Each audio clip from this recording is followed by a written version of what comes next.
Alright, so hey, what's going on everyone? I Tony was here. totally Welcome bummed back out. to another video. Today I'm gonna be watching some more Storytime animated. Let's hop into it.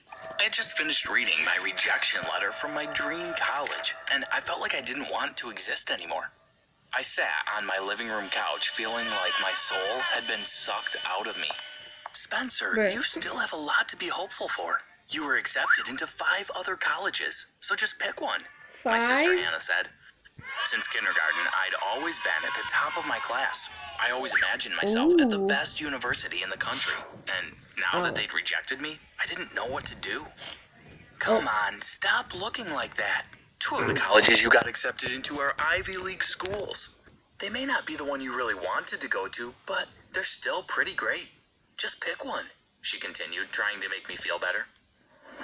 But before I continue my story, please hit that like button and subscribe to the channel. Also, hit that notification bell to make sure you don't miss out on any awesome stories. Do that. You heard them. I chose the second best option, and before I knew it, I was off to college.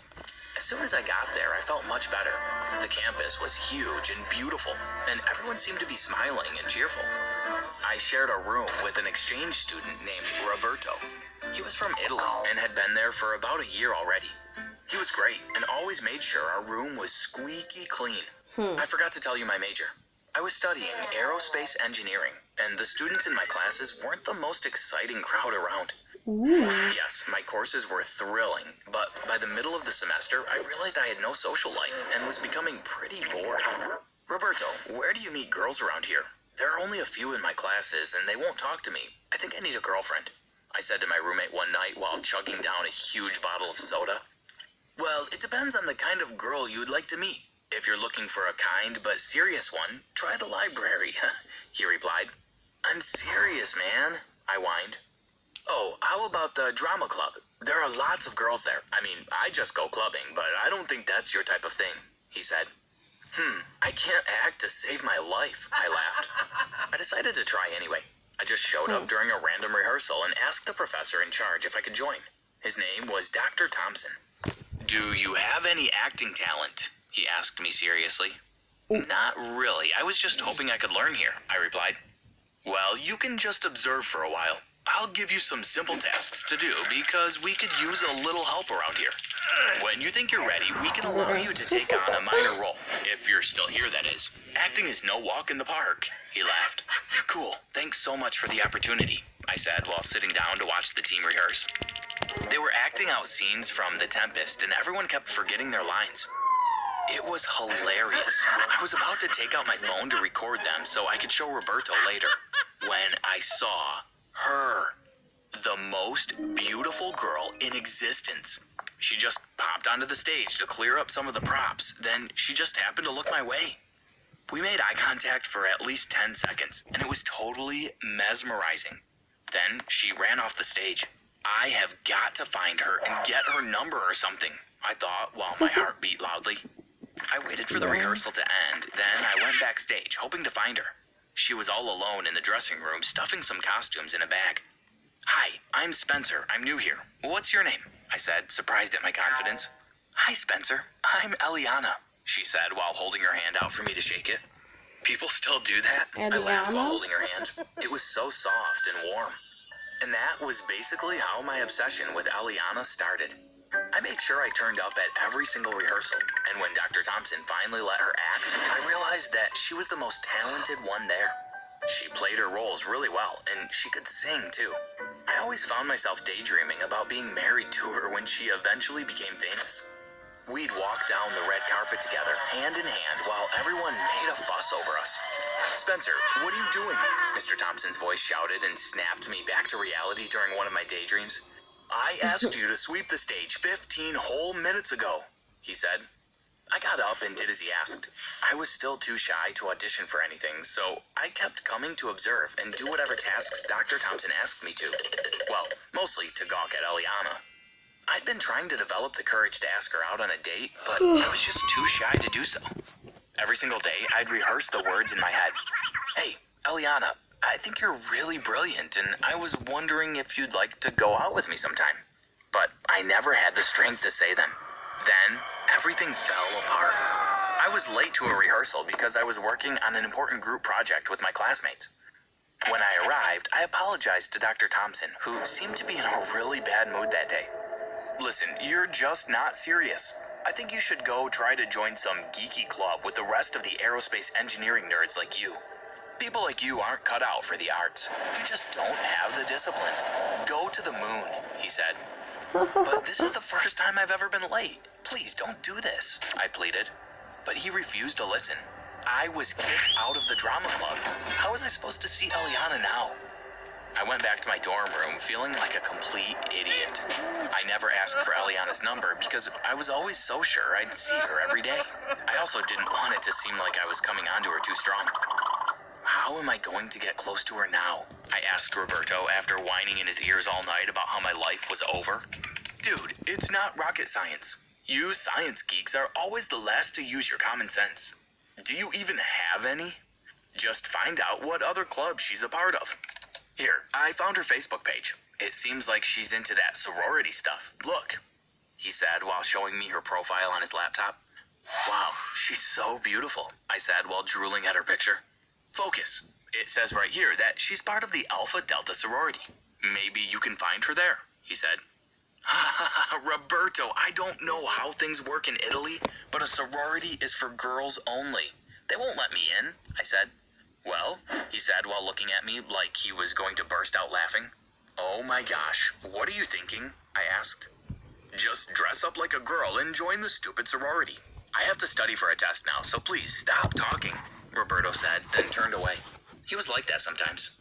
Now, I know you're thinking that this is a completely ridiculous idea, but do you know how much I missed Eliana? I closed my eyes and imagined us walking on the red carpet together again and thought, I must get closer to her somehow. Now, how do women get outfit ideas? I remembered that my sister Hannah was always on Pinterest looking for the latest styles, so I quickly created an account and started browsing. I wasn't about to go into a store to buy dresses and skirts, so after I settled on a new outfit, I simply ordered them off Amazon. I waited 2 whole days for my packages to arrive, and when they finally did, I rejoiced. I ran into the bathroom to try them all on. OMG, I'm so hot, but I still kind of look like a guy, I thought. So I quickly got some tissue and stuffed it into my chest. Oh, there we my go, gosh. that's much better. I'm every woman, it's all in me, I began singing, then quickly shut up when I heard Roberto get back to our room. He flung the bathroom door open. You look like an idiot. A cute one, though. But you need some hair, he said. Oh, I completely forgot about that, I said. That night, I snuck into the dressing room at the theater and borrowed a wig. I decided I'd try to join the sorority the following night. I thought it would be as simple as just showing up and asking if I could join. Well, it turns out that it was a little bit more complicated than that. I was all dressed up in a cute white crop top, which was too big. I decided I'd try to join the sorority the following night. I thought it would be as simple as just showing up and asking if I could join.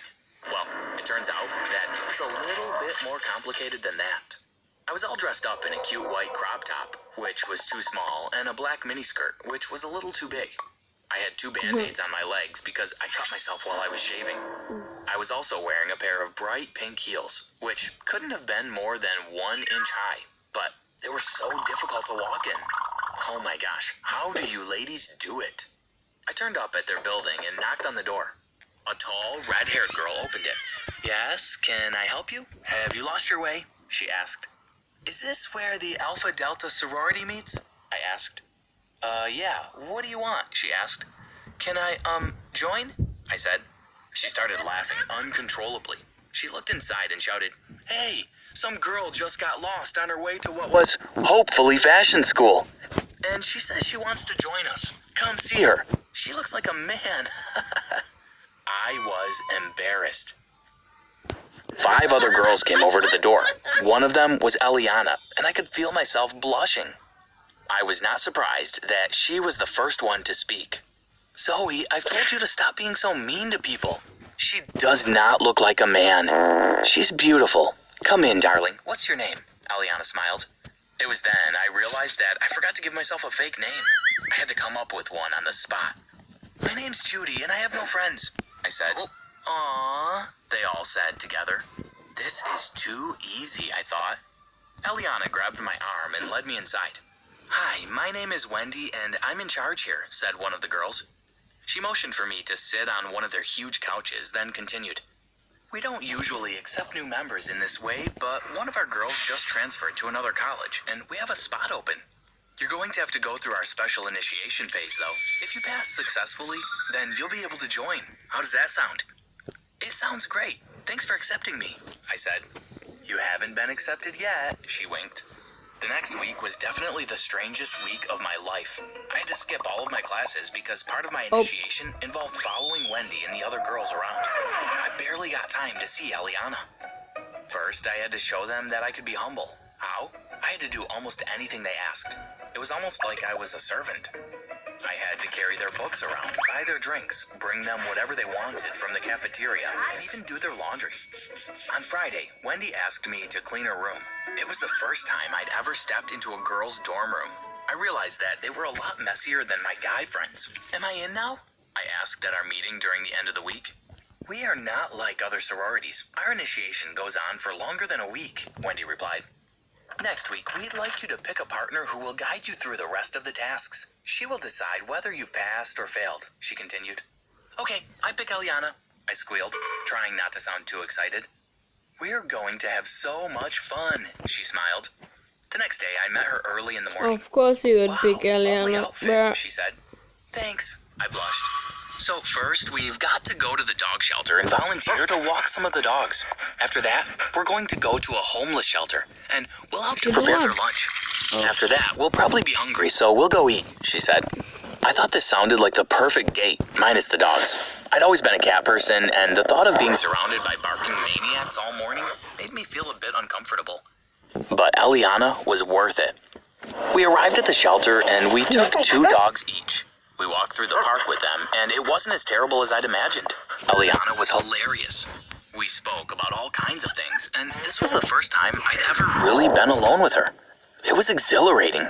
I found out more about her personality, which was quite unique. For example, she loved collecting buttons, and her favorite activity was toy voyaging. I didn't even know such a thing existed. Every time she traveled, she took her stuffed wombat, Gregory, and took pictures of him in front of different popular landmarks. Then we went to the homeless shelter. This was something I'd always wanted to do, but I'd just never gotten around to it. I couldn't cook that well, but I was grateful for the chance to help others. When it was finally time for a break, we went to a nearby noodle shop and sat next to each other. By this time, I was overwhelmed with my feelings for Eliana, and I decided to tell her the truth. After we ate and were peacefully sipping on some soda, I ripped off my wig and said, "It's me, Spencer, from the drama club. Dr. Thompson kicked me out, and I was crushed because I wouldn't get to see you again. So I created a fake identity to get into your sorority. Please don't hate me or think I'm a total creep or stalker. I just missed you so much." She dropped her drink and stared blankly. "That's really flattering, Spencer," she said, "but I'm not even into guys. I was nice to you because I thought you were a great prospective girlfriend. I am still recovering from this, so please keep me in your thoughts." But well guys, this is the end of the video. If you enjoyed, make sure you hit that like button and subscribe and post notifications and join my Discord server. Link will be down below in the description. Bye. Peace.